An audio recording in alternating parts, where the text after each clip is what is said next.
Hello দাদারা, কেমন আছো? আশা করি ভালো আছো। আজ আমরা যাচ্ছি চিকেন পকোড়া খেতে, লেকিন কী করবো দাদা, আমাদের গাড়ির তেলেই সিরাই গেল। এই যে আমাদের দেখছো ঠেলে যাচ্ছি, স্টার্ট করছে, স্টার্ট হচ্ছে নাই। তো চলো আধা রাস্তায় তেল ভরে নেবো। আর তেল ভরার বাদে এই দেখো স্টার্ট করে নিলি এখন আমরা গাড়ি। তেল ভরার বাদে এখন আমরা যাচ্ছি। এই দেখো আমরা এখন চলি। আমাদের এটা উষা মোড়ে অনেক টেস্টি চিকেন পকোড়া বনে।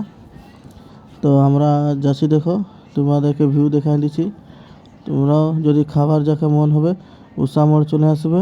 এই তিনটেই অনেক টেস্টি পকোড়া বানাই দাদা। এই দেখো এই তিনটে বাজার লাগে উষা মোড়ে। আমাদের এখানে চিকেন পকোড়ার দোকান এখন যাচ্ছি, দেখো।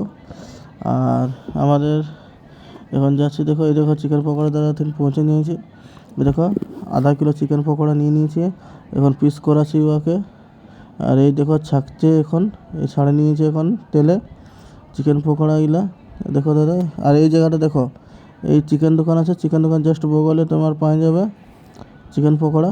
পট কলেজি আছে, লেগ পিস আছে, আর চিকেন বোনলেস আছে। তো দেখো দাদারা ছাকছে, দেখো অনেক টেস্টি লাগছে। এই যে দাদা এখন ছাকা হয়ে নিয়েছে কে জান, এখন এরা প্যাকিং করবার তৈয়ারি করছে দাদারা।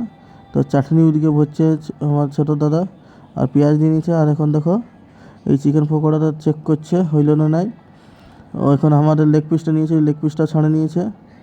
একটা লেগ পিস নিলি দাদা, ওই লেগ পিসটা ছাড়ে নিয়েছে দেখছি। এই যে চিকেন ফ্রাই হয়ে গেল, এখন চিকেনের মশলা দিয়ে নিচ্ছে। মশলা দেওয়ার বাদে ভালো করে সানে করে প্যাক করছে। এই প্যাক করছে এখন দেখো আমাদের প্যাক করা হয়ে গেলে। আর দেখো একটা লেগ পিস নিয়েছিলি, তো দাদা লেগ পিসটা কাঁচাই ছিল বলছে।